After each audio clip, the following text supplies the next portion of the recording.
उनका ये भी कहना था कि वो अब डेली वेजर से माफी मांगते हैं, क्योंकि जो सवाल वो उनसे पूछने गए थे ऑफिस में, बहुत जो है एक ऐसी हरकत हुई है जो कि काफी शर्मनाक भी हम कह सकते हैं। और आपको ये भी बता दूं कि कुछ हुआ यूं कि जेएनके न्यूज बस के जो जर्नलिस्ट हैं हरमीत सिंह, उन्होंने रविंदर रैना से एक सवाल पूछा था, बहुत ही सरल और सीधा सा सवाल जो था उनका ये था कि जो डेली वेजर्स के मसले हैं वो कब हल होंगे।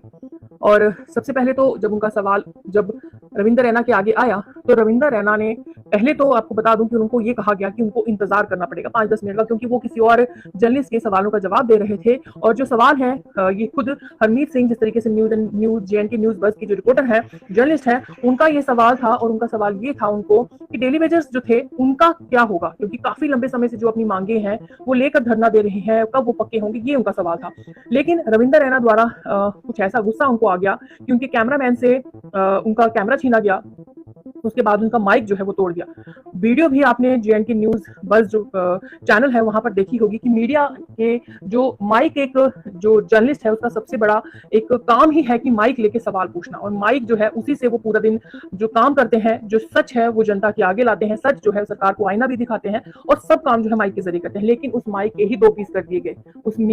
जो रिपोर्टर थे उनके माइक के 2 पीस कर दिए गए, और ये काफी ज्यादा शर्मनाक जो है वो आज रविंदर रैना द्वारा जो है वो किया गया है। आपको बताते चलें कि उसके साथ ही साथ उनका ये कहना था कि वो दूसरे किसी जर्नलिस्ट को अटेंड कर रहे थे जो कि उनसे सवाल पूछ रहा था कि सर आपने लिखा था कि टाइगर जिंदा है, कि क्या आप सलमान खान के बहुत ज्यादा फैन हैं। उन्होंने कहा कि शायद उनको ये लगा कि उस सवाल का जवाब जो है वो हमें ज्यादा जरूरी है, उसका जवाब देना है, लेकिन डेली वेजर्स का सवाल उनको इतना जरूरी नहीं लगा। जबकि हरमीत सिंह का कहना था कि अक्सर जब वो डेली वेजर्स के पास जाते हैं तो डेली वेजर्स का ये कहना था कि जब आप बीजेपी के अध्यक्ष रविंदर रैना के पास जाएंगे तो आप उनसे ये सवाल जरूर पूछेगा कि डेली वेजर्स का जो मसला है वो कब हल होगा। लेकिन आपको बताते चले उन्होंने कहा है कि 10 मिनट का वेट करने के बाद, इंतजार करने के बाद भी जब उनसे ये सवाल पूछा गया तो उनको इस बात का गुस्सा आ गया, जिसके चलते उन्होंने उनसे माइक जो है वो छीना और वो तोड़ दिया, और उनके कैमरा पर्सन से कैमरा भी छीन लिया। जबकि ये नहीं है, और उन्होंने साफ तौर पर उस रिपोर्टर को ये कहा कि आप गुंडागर्दी करते हैं, आपको नहीं पता है कि जर्नलिज्म के एथिक्स क्या होते हैं, और भी बहुत सारे जो सवाल जो जवाब है उनकी तरफ से ये लगाए। जबकि उन्होंने कहा था कि ये सवाल उन्होंने डेली वेजर्स ने उन्होंने कहा था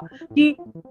किसी चैनल पर या किसी लाइव पर उन्होंने देखा था कि जो डेप्यूटी एक्स सीएम थे, x deputy CM Nirmal Singh, उन्होंने किसी लाइव में ये कहा था कि जो डेली वेजर्स हैं उनको पक्का नहीं करेंगे। तो यही सवाल जो डेली वेजर्स का था, उन्होंने उस जर्नलिस्ट को कहा था कि जब भी आप बीजेपी के अध्यक्ष के पास जाएंगे आप ये हमारा सवाल जो है वो जरूर पूछिए। और शायद वो अपना ही काम कर रहे थे, वो वही सवाल उनसे पूछने गए थे जो कि एक आम जनता का था, जो कि डेली वेजर्स का था, और लंबे समय से जो मसला जो है वो चल रहा है। हालांकि आपको बता दूं कि कुछ ही दिन पहले जिस तरीके से हमने आपको ये भी खबर बताई थी कि बीजेपी के जो अध्यक्ष है रविंदर रैना, जब ये कहा गया था कि उनको उनकी जो बीजेपी की अध्यक्षता है वहां से हटाया जा रहा है, तो ऐसी जो खबरें सोशल मीडिया पर फैली थी, तो उसके बाद देर रात उन्होंने अपने फेसबुक के ऑफिशियल अकाउंट पर ये डाला था कि टाइगर जिंदा है। लेकिन उनकी इस हरकत के बाद ऐसा लग रहा है कि टाइगर सिर्फ ना ही जिंदा है, टाइगर शायद खूंखार भी हो गया है या शायद जख्मी हो गया है, जिसकी वजह से उन्होंने ये किया है, तो जो कि ऐसा उनको नहीं करना चाहिए था। और आपको ये भी बता दें कि उनका ये भी कहना था कि वो अब डेली वेजर से माफी मांगते हैं, क्योंकि जो सवाल वो उनसे पूछने गए थे उसका जवाब तो बीजेपी अध्यक्ष नहीं दे पाए, और शायद उनके पास कोई जवाब है ही नहीं, या शायद उनके हाथ में ही कुछ नहीं है। क्योंकि जब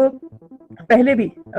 SC/ST की जो रिजर्व कैटेगरी के एम्प्लॉय जो लंबे समय से अम्बेडकर चौक में बैठे रहे थे, उनको भी एक बार बीजेपी अध्यक्ष रविंदर रैना ने आश्वासन दिया था कि आपको हम नहीं जाने देंगे, आपकी ट्रांसफर जो है वो रोकी जाएंगी। लेकिन उनके हाथ में कुछ नहीं था और वो कुछ नहीं कर पाए, और मजबूरन जो है जितने भी रिजर्व कैटेगरी के एम्प्लॉयज यहाँ पे बैठे थे उनको वापस अपनी अपनी नौकरियों पर जाना पड़ा, क्योंकि उनके लिए बायोमेट्रिक बहुत जरूरी कर दी थी, उनकी सैलरी रोकी गई थी, और बहुत लंबा समय जब वो यहाँ बैठे रहे, बरसात में, धूप में, सर्दी में, और कुछ नहीं कोई कर पाया, मौजूदा सरकार भी कुछ नहीं कर पाई, जिसके कारण मजबूरी में वो उठ गए। और एक रात रविंदर रैना ने अपनी बहनों से वादे भी किए थे। खैर बहरहाल वो दूसरी बात है, लेकिन आज इस तरीके से बीजेपी अध्यक्ष रविंदर रैना ने किया है वो निंदनीय है, वो सराहनीय नहीं है। लेकिन आपको ये भी बता दूं कि ये कहीं ना कहीं नहीं होना चाहिए था, क्योंकि ये पॉलिटिशियंस अगर अपनी कुर्सी पर बैठे हैं तो बहुत सारी जो मीडिया है वो साथ देती है, तभी ये अपनी बात जनता तक पहुंचाते हैं। चाहे वो वादे पूरे करते हैं नहीं करते हैं, लेकिन जो आश्वासन वो देते हैं वही अगर जनता तक पहुंचता है तो कहीं ना कहीं उन लोगों को बहुत ज्यादा रिलीफ जो है मिलता है इस बात से कि कहीं ना कहीं उन सरकारी ओहदे या फिर वो कुर्सी पर बैठे जो हमारे नेता, जिनको खुद ही हमारे लोगों द्वारा चुना गया है, उन्होंने कुछ तो कुछ बोला, कुछ वादा तो किया। और आपको बताते चलूं कि इसके साथ ही साथ उन्होंने ये भी कहा कि लैंड ओनर्स का जो मसला चल रहा है, लगभग 30,000 से ज्यादा लोगों ने जो अपनी जो लैंड है वो दी हुई है और इस इंतजार में कि उनको कब जो है पक्का किया जाएगा, जो कि मसला 2014 से लेकर 2023 चल रहा है। तो जो अभी तक पूरा नहीं हुआ है, जाहिर तो बात है, वो तो अपने सवाल पूछेंगे और सवाल पूछेंगे तो उन्हीं को जो जनता ने कुर्सी पर बिठाए हैं, लेकिन शायद उनके पास कोई सवाल का जवाब अब नहीं रहा है। और आपको बताते चले कि ये आज उन्होंने किया है बीजेपी ऑफिस में, और उनका ये भी कहना था कि अब वो बीजेपी के ऑफिस में नहीं जाएंगे, वो उनको नहीं कवर करेंगे। हाँ, लेकिन जनता के अगर सवाल होंगे वो बाहर अगर कहीं मिलेंगे तो वो जरूर पूछेंगे। और कहीं ना कहीं आपको बताते चले कि ये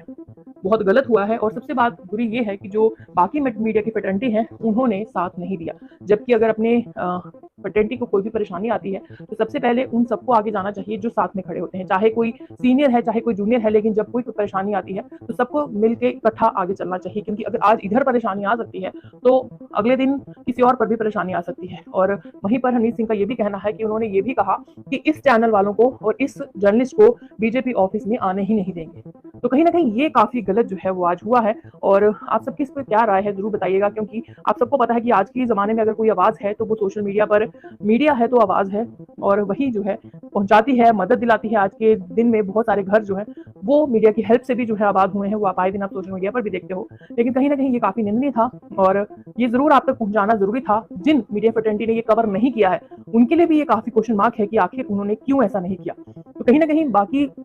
अगर ऐसा कभी होता है तो सबसे पहले यही फर्ज है कि अपनी जो फ्रेटर्निटी है उसका साथ देना चाहिए। और हमने भी ये खबर उनके चैनल पर देखी और कहीं ना कहीं हमें ये लगा कि जरूर जो है हमें भी इस बात को शेयर करना चाहिए, और इसके जरिए बाकी मीडिया की जो फ्रेटर्निटी अगर हमें देखते हैं तो उनको भी ये समझना चाहिए कि ऐसा नहीं होना चाहिए था।